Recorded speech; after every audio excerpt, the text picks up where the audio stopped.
ഈ ഇടയ്ക്ക് ഇറങ്ങിയ സിനിമകളിലെല്ലാം ബേസിലിൻ്റെ ഇൻ്റർവ്യൂസ് നമ്മൾ കാണുന്നുണ്ട്. ധ്യാന് എതിരാളിയായി മാറിയിരിക്കുകയാണ്. ഒരിക്കലും ഇല്ല. ധ്യാൻ എതിരാളി ഇപ്പം ഇന്ത്യയിൽ ഒരാളുടെ ബേസിൽ മാത്രമേ ഉള്ളൂ. ധ്യാൻ ഒന്നും ആരും എതിരാളിയായിട്ടൊന്നും ഞങ്ങൾ തമ്മിൽ അങ്ങനെ ഒരു കോമ്പറ്റീഷനും ഇല്ല. നിങ്ങളെന്തിനാ അതൊരു കോമ്പറ്റീഷൻ ആക്കി കാണുന്നത്? ഇതൊരു കോമ്പറ്റീഷൻ ഐറ്റമാണോ ഇന്റർവ്യൂ എന്ന് പറയുന്നത്? ശരി. ഓഹോ, ഞാൻ അറിഞ്ഞില്ലല്ലോ. എന്നാ പിന്നെ അതിനനുസരിച്ച് ഇല്ല, അങ്ങനെയൊന്നുമില്ല. ധ്യാൻ ധ്യാൻ്റെതായ രീതിയിൽ പോകുന്നു, ഞാൻ എൻ്റെതായ രീതിയിൽ പോകുന്നു. അതിപ്പോ ഇന്റർവ്യൂല് വന്നിട്ട് ഇതിൽ ധ്യാനെ പൊട്ടിക്കണം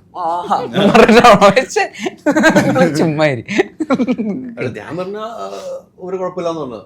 ബേസിൽ ഇത് പിടിക്കണം, ഞാൻ എൻ്റേത് പിടിക്കുന്ന പറഞ്ഞു.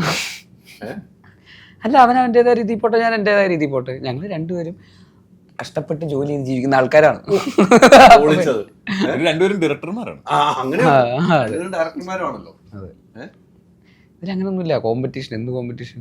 ഇപ്പം ദിലീപിൻ്റെ സ്ഥാനത്തേക്കാണ് ധ്യാനെ കൊണ്ട് നിർത്തിയിരിക്കുന്നത്. അത് ബേസിൽ തന്നെ പറഞ്ഞു അങ്ങനെയൊന്നും എനിക്ക് ആ ഭാരം തരല്ല എന്ന് പറഞ്ഞിട്ടുണ്ട്. ദിലീപിൻ്റെ അല്ലേ, അന്ന് കണ്ട ദിലീപിൻ്റെ അതേ പാതയാണ് ബേസിൽ ഇപ്പോൾ പിടിക്കുന്നതെന്ന് പൊതുവെ മൊത്തത്തിൽ കമന്റുകളും അഭിപ്രായങ്ങൾ വരുന്നുണ്ട്. അത്രയും നല്ല ക്യാരക്ടറുകൾ ചെയ്യുന്നതുകൊണ്ട് തന്നെയാണ് കേട്ടോ കിട്ടുന്ന സീനുകളെല്ലാം സിനിമയാണ് നല്ലതായി അഭിനയിച്ച് കാഴ്ചവെക്കുന്നുണ്ട്. പണ്ട് ദിലീപ് അങ്ങനെയായിരുന്നല്ലോ, ദിലീപിൻ്റെ ആ കാലഘട്ടത്തിൽ അങ്ങനെ തന്നെയായിരുന്നു. അതൊരു ഭാരമായിട്ട് തോന്നുന്നു. അതൊരു പറയുന്ന നമുക്ക് നമ്മുടേതായിട്ടുള്ള ഒരു ഐഡന്റിറ്റി ഉണ്ടാവുക എന്നുള്ളതാണ്. അദ്ദേഹം ഉണ്ടാക്കി വെച്ചിട്ടുള്ള ഒരു ലെഗസി ഉണ്ട്, ഒരുപാട് സിനിമകൾ.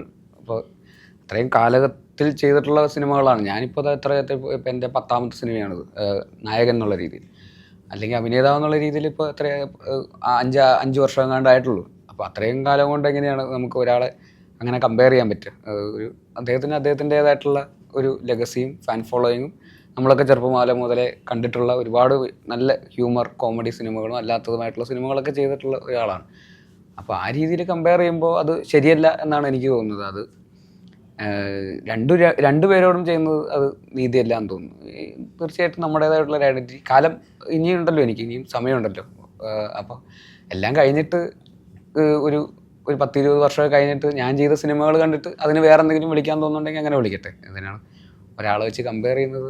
ശരിയല്ല എന്ന് എനിക്ക് തോന്നുന്നു. ഇപ്പം വിളിക്കേണ്ട സമയമായിട്ടില്ല, ഒരിക്കലും ഇല്ല. അത് ശരിയല്ല അങ്ങനെ വിളിക്കുന്നത്. ആരുമായിട്ടും കമ്പയർ ചെയ്യുക. അങ്ങനെ ദിലീപേട്ടനോ അങ്ങനെ ഒരാളെ വെച്ചിട്ടോ അല്ലെങ്കിൽ ശ്രീനിയേട്ടൻ ഇടയ്ക്ക് വിളിക്കാറുണ്ട്. പക്ഷെ അതൊന്നും ശരിയല്ല. അതൊക്കെ അവരൊക്കെ എത്രയോ വലിയ സിനിമകളും എത്രയോ കാലങ്ങളായിട്ട് നമ്മളെയൊക്കെ ഒരുപാട് എൻ്റർടൈൻ ചെയ്യിപ്പിച്ചിട്ടുള്ള ആൾക്കാരാണ്.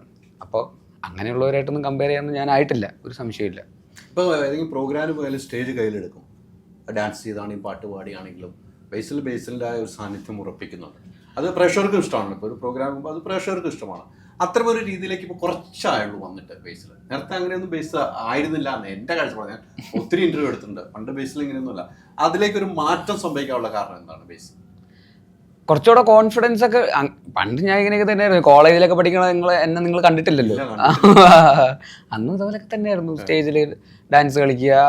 ഇപ്പോൾ നന്നായിട്ട് ഡാൻസ് കളിക്കാൻ അറിയുന്നവരുടെ ഡാൻസും ഉണ്ടാവും, ഡാൻസ് കളിക്കാൻ അറിയാത്തവരുടെ ഡാൻസും ഉണ്ടാവും. ഡാൻസ് കളിക്കാൻ അറിയാത്തവരുടെ ഡാൻസിൽ മെയിൻ ആയിരുന്നു ഞാൻ. ഈ പറയുന്ന ഈ ഡെമോ ഡാൻസ് എന്നൊക്കെ പറഞ്ഞിട്ടുള്ള ഡാൻസുകളൊക്കെ ഉണ്ടല്ലോ മെയിൻ.